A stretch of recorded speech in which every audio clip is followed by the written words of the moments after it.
मैं माँ हूं, धरती माँ। भगवान विष्णु ने कहा है कि मैंने मानव को विवेक दिया है, बुद्धि दी है, किंतु विवेक और बुद्धि रूपी दिन के साथ साथ मोह और महत्वाकांक्षा की रात्रि भी तो है। और कभी कभी मोह और महत्वाकांक्षा की रात्रि विवेक और बुद्धि के दिन को निगल लेती है। भगवान विष्णु का आदेश यह है कि मोह पर बुद्धि को, महत्वाकांक्षा पर न्याय को और भावुकता पर तर्क को प्राथमिकता दी जाए। महाराज उत्तानपाद सुरुचि के मोह जाल में उलझकर बुद्धि, न्याय और तर्क से दूर चले गए। इसी बीच मैं ये देख रही थी कि बालक ध्रुव के रूप में एक दृढ़ निश्चय जन्म ले रहा है। मानव इतिहास की एक नई भूमिका बन रही है। किंतु माता लक्ष्मी की भांति मैं भी ये सोच सोच कर व्याकुल हो रही हूं कि ध्रुव के दृढ़ निश्चय का क्या परिणाम होगा। याद रखो उत्तानपाद, यदि पुत्र वियोग में मेरी पुत्र वधू को कुछ हो गया तो तुम मेरे शाप से नहीं बच पाओगे। पिताश्री सुनिए तो सही। मैं कुछ नहीं सुनना चाहता। पिताश्री, पिताश्री मुझे इतना कड़ा डंडा दीजिए पिताश्री।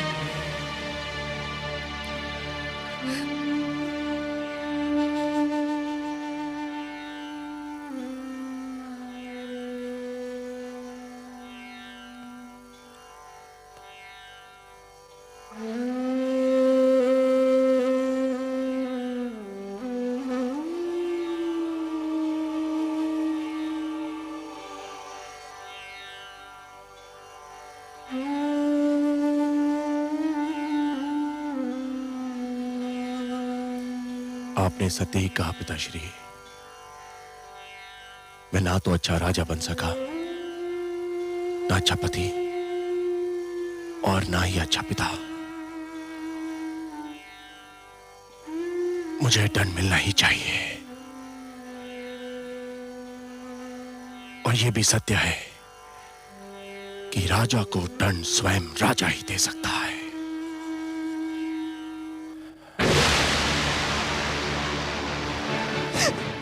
नहीं स्वामी, ये आप क्या कर रहे हैं? छोड़ दो, मुझे मर जाने दो। मेरे अपराध का यही दंड है, यही मेरा प्रायश्चित है। नहीं, पाप अपराध का प्रायश्चित नहीं होता। आत्महत्या पाप है और मैं आपको एक कदापि नहीं करने दूंगी।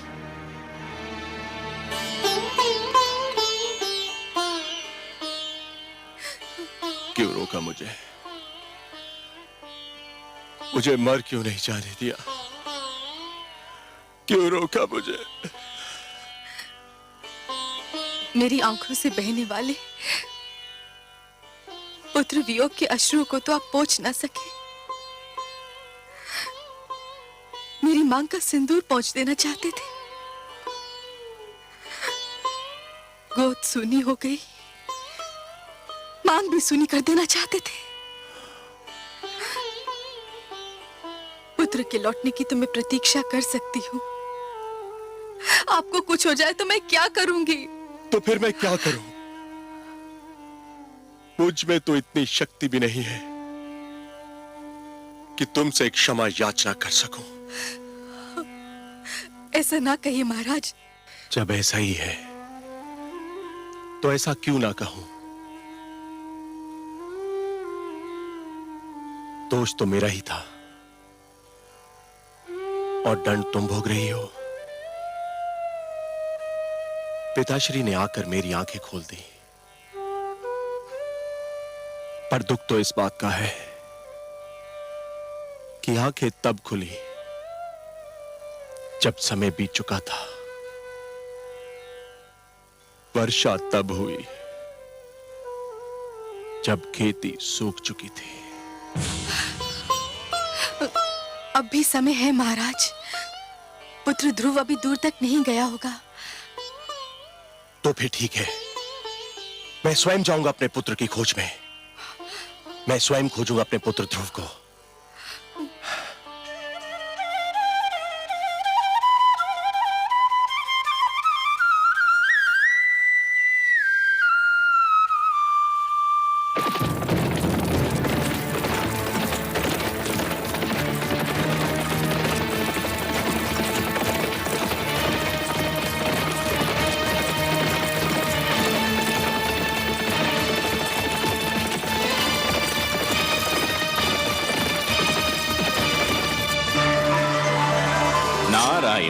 नारायण।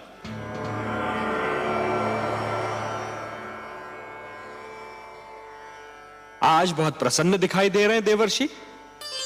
प्रसन्न क्यों ना हूं सर्वेश्वर। धरती पर जब कोई अनुपम घटना घटती है तो मन इस प्रकार से खिल उठता है मानो बसंत बयार बहने से मधुबन। और आज तो मैंने वो दृश्य देखा जिसे देखकर मैं आनंद विभोर हो उठा। मुझे ज्ञात नहीं था कि कभी कभी किसी के कड़वे वचन भी कानों में अमृत रस घोल दिया करते हैं। तो अपनी प्रसन्नता हमसे नहीं बांटेंगे देवर्षि? आपसे क्या छिपा सकता हूं, आप तो विश्वव्यापी हैं।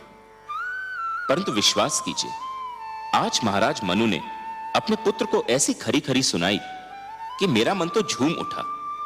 उत्तानपाद पर सुरुचि की मोह माया का जो रंग चढ़ा हुआ था वो तो ऐसे उतर गया जैसे बरखा की बौछार पड़ने से वृक्ष पे जमी धूल उतर जाती है।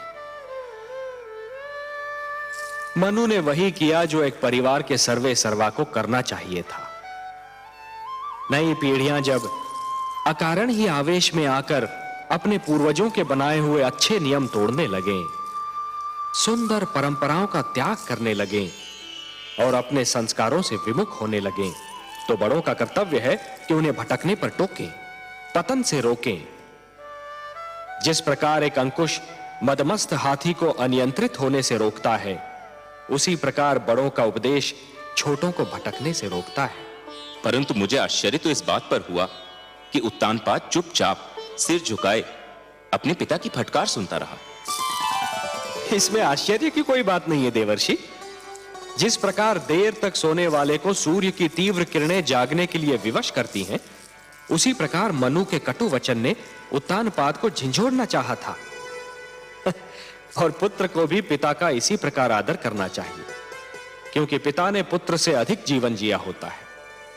पिता के अनुभव पुत्र के अनुभवों की तुलना में कहीं अधिक विशाल, अधिक व्यापक और समय की कसौटी पर अधिक खरे उतरे हुए होते हैं।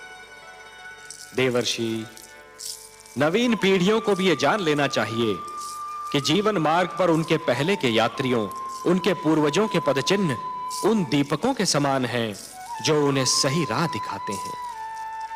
मनु ने उत्तानपाद को उचित मार्ग दिखाया। उचित मार्ग? आपकी लीला भी विचित्र है मायापति। आपने ध्रुव को अपनी ही खोज में भेज दिया और उधर महाराज उत्तानपाद ध्रुव की खोज के लिए निकल रहे हैं। और इस बात को आपसे अच्छा और कौन जान सकता है कि ध्रुव का आप तक और उत्तानपाद का ध्रुव तक पहुंचना कितना कठिन है। कठिनाइयां ना हो तो मानव जाति में चुनौतियां स्वीकार करने की क्षमता ही समाप्त हो जाए। हर पग पर सरलता मिली तो मानव जीवन बहुत कठिन हो जाएगा देवर्षि। जूझने दीजिए उन दोनों को अपने संघर्षों से। उन्हें पता तो चले कि जीवन की कठिनाइयों से हर व्यक्ति को स्वयं ही उलझना पड़ता है और स्वयं ही उनके समाधान ढूंढने पड़ते हैं।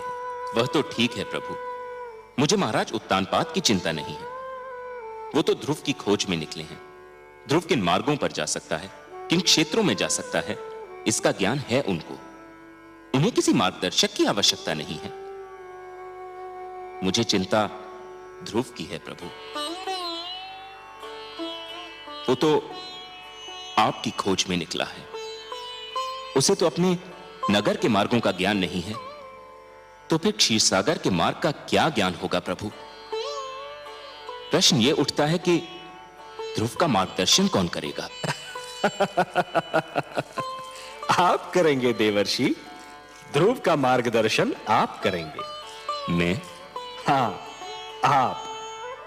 वैसे भी सारे विश्व को विष्णु का पता तो आप ही बताते हैं। इन तीनों लोकों में आपसे बड़ा मार्गदर्शक और कौन हो सकता है मुनिवर? ध्रुव का मार्गदर्शन आप ही को करना होगा। आपका कथन मेरे लिए आदेश के समान है प्रभु। तो फिर अपना कार्य सिद्ध कीजिए। महादेवी लक्ष्मी भी व्याकुल हैं ध्रुव के लिए। उनकी अशांति दूर कीजिए। किंतु माता है कहां? माता है ना। ध्रुव का कष्ट उनसे सहन नहीं हो रहा था देवर्षि, इसलिए धरती पर गई हैं उसे भोजन कराने। परंतु समस्या यह है कि उसे तो भोजन की भूख ही नहीं है, उसे तो केवल हमारे दर्शन की प्यास है, और वह प्यास उसका मार्गदर्शन करके आप ही तृप्त कर सकते हैं मुनिवर। ठीक है प्रभु, यदि आप ये चाहते हैं कि आप भी मेरी परीक्षा लें तो ऐसा ही सही। मैं चेष्टा करूंगा कि ध्रुव उस मार्ग पर चले जो उसके लिए शुभ हो, मंगलमय हो। नारायण नारायण।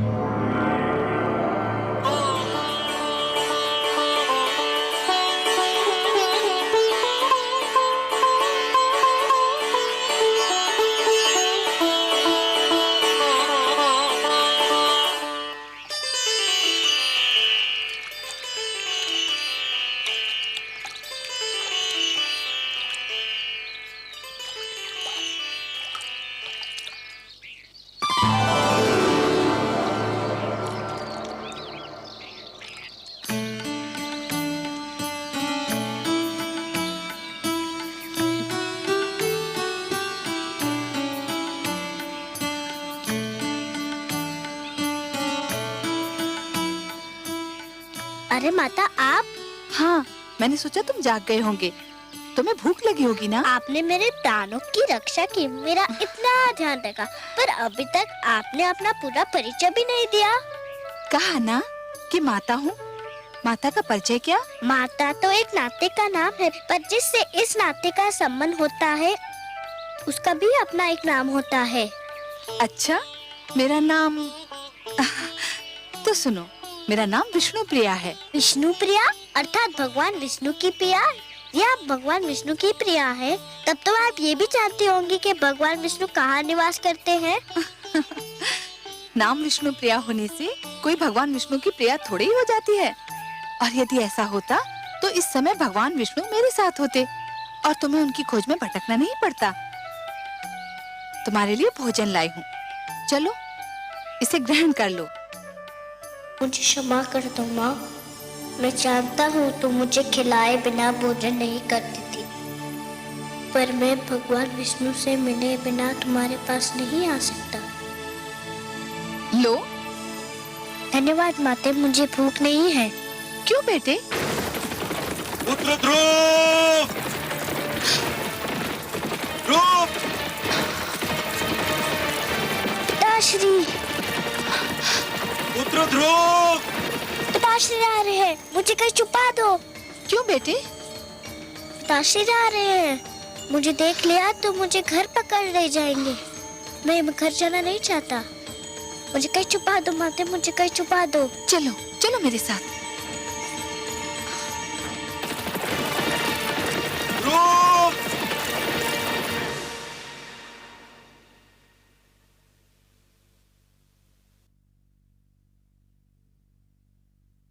राजा ध्रुव कहाँ चले गए हैं माते? जहां भी गया हो, तुझे क्या करना है? मेरे लाल, जिस दिन तेरा जन्म हुआ था उसी दिन मैंने स्वप्न संजो लिया था कि राज मुकुट सिर्फ तेरे ही सर पर रखा जाएगा। उसी दिन मैंने मन में ठान ली थी कि राज सिंहासन पर सिर्फ तू ही बैठेगा, चाहे उसके लिए मुझे कुछ भी करना पड़े। भगवान की अपार कृपा है कि मुझे कुछ नहीं करना पड़ा। ध्रुव स्वयं ही चला गया। तेरी राह का एक ही कांटा था, वो भी दूर हो गया। परंतु पिताश्री तो उन्हें ढूंढने गए हैं। ढूंढने नहीं गए हैं पुत्र, ढूंढने का स्वांग रचा रहे हैं। नहीं तो संसार कहेगा कि पिता को पुत्र की चिंता ही नहीं। वास्तव में वो प्यार तो तुझसे करते हैं, और वो भी इसलिए कि तू मेरा पुत्र है। अब शीघ्र ही भोजन समाप्त कर ले, हमें बहुत से कार्य करने हैं।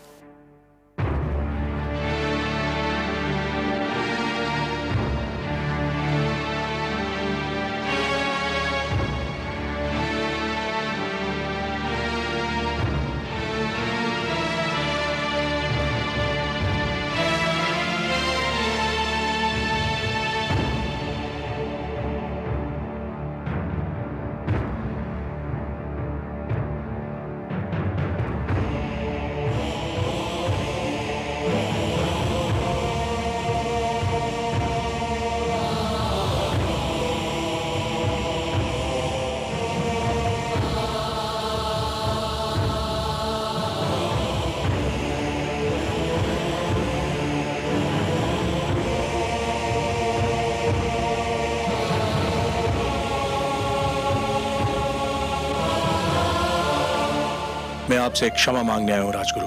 क्षमा? मुझसे क्षमा? किस बात की क्षमा? मैं क्षमा मांगने आया हूं राजगुरु अपने उस भूल की कि मैंने आपका परामर्श ठुकरा दिया। आपने मुझे रोका था और बिल्कुल ठीक रोका था कि मैं महारानी सुनीति का स्थान सुरुचि को ना दूं, परंतु मैंने आपका तिरस्कार किया। मैं अपनी उसी भूल की क्षमा मांगने आया हूं। राजा मांगता नहीं है महाराज, राजा तो देता है, प्रदान करता है। राजा क्षमा मांगने लगे तो अपराधी को दंड कौन देगा महाराज? आपकी भूल ये थी कि आप अपनी इंद्रियों को वश में न रख सके, अपनी इच्छाओं पर नियंत्रण न कर सके। जिस प्रकार अश्व का सवार यदि अपने अश्व को नियंत्रण में न रख सके तो अश्व उसे अपनी पीठ से धरती पर गिरा देता है, उसी प्रकार आप अपनी कामुक इच्छाओं पर नियंत्रण न कर सके और इन इच्छाओं ने आपको वहां पहुंचा दिया जहां आप आज स्वयं को पा रहे हैं। कर्म से गिरकर आपने राजा के धर्म को लज्जित कर दिया है महाराज। राजा तो ईश्वर का प्रतिनिधि होता है और उसे किसी से क्षमा मांगना शोभा नहीं देता। मुझसे वास्तव में भारी भूल हुई है। मुझे दंड दीजिए राजगुरु, मुझे दंड दीजिए। भूल अवश्य हुई है महाराज, परंतु मैं दंड देने वाला कौन होता हूं? मुझे तो यह अधिकार ही प्राप्त नहीं। यह भूल आपने मर्यादा के विरुद्ध की है, अपने राज धर्म के विरुद्ध की है, और इस भूल का दंड या क्षमा आपको स्वयं आप प्रदान कर सकते हैं या ईश्वर। मुझे स्वीकार है आपका परामर्श राजगुरु, परंतु आप ही बताइए कि मैं स्वयं को इस भूल का क्या दंड दूं? वो तो आपको मिल ही रहा है महाराज। क्या पुत्र वियोग किसी दंड से कम है? क्या इस राजमहल का सूनापन और सन्नाटा किसी दंड से कम है? क्या ये कुछ कम दंड है कि आप राजभवन में हैं और पुत्र ध्रुव वनों की धूल छान रहा है? राजगुरु, यही दुख तो मुझे चैन नहीं लेने देता। चैन तो आपको उसी समय मिलेगा महाराज, जब आप ये निश्चय कर लेंगे कि आप इस भूल को न स्वयं दोहराएंगे न कभी किसी को दोहराने देंगे। प्रजा तो राजा के पद चिन्हों पर चलती है। आप अपनी प्रजा को विश्वास दिलाइए कि ऐसी भूल अब कभी नहीं होगी। रही क्षमा तो वो तो केवल ईश्वर ही कर सकता है। आप भगवान विष्णु से प्रार्थना कीजिए कि वो आपके पुत्र की इच्छा पूर्ति करते। ये होता है तो आपको अपने आप ही क्षमा मिल जाएगी। वो तो मैं अवश्य करूंगा राजगुरु, किंतु इस समय जाकर महारानी सुनीति से क्या कहूं, यही सोच मुझे खाई जा रही है।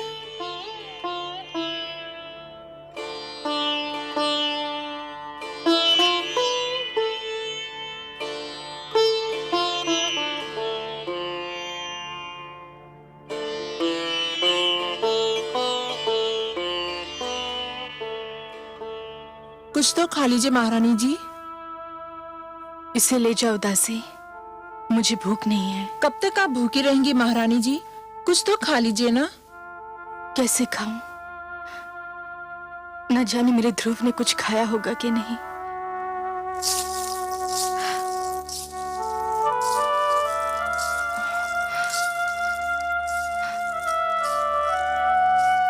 मेरा पुत्र महाराज? नहीं, कहीं नहीं मिला। मैंने सारा क्षेत्र छान मारा, उसका कहीं पता नहीं चला।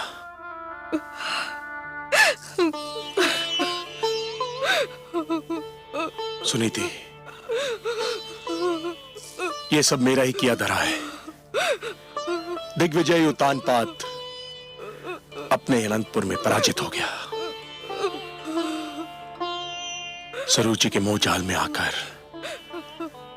हमने आप पर और अपने पुत्र ध्रुव पर बड़ा ही अन्याय किया है।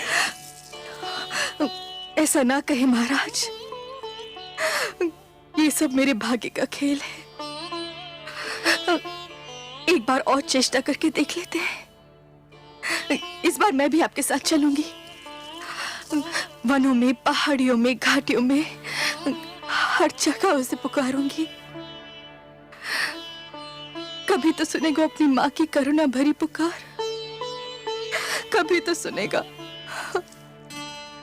एक महारानी होकर आप भटकती फिरे, नहीं, ये उचित नहीं है। महारानी सुनीति ये कदापि उचित नहीं है। एक महारानी के लिए उचित नहीं,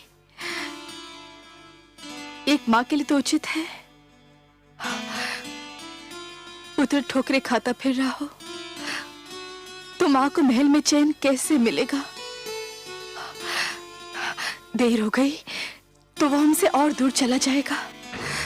चलिए महाराज, चलिए।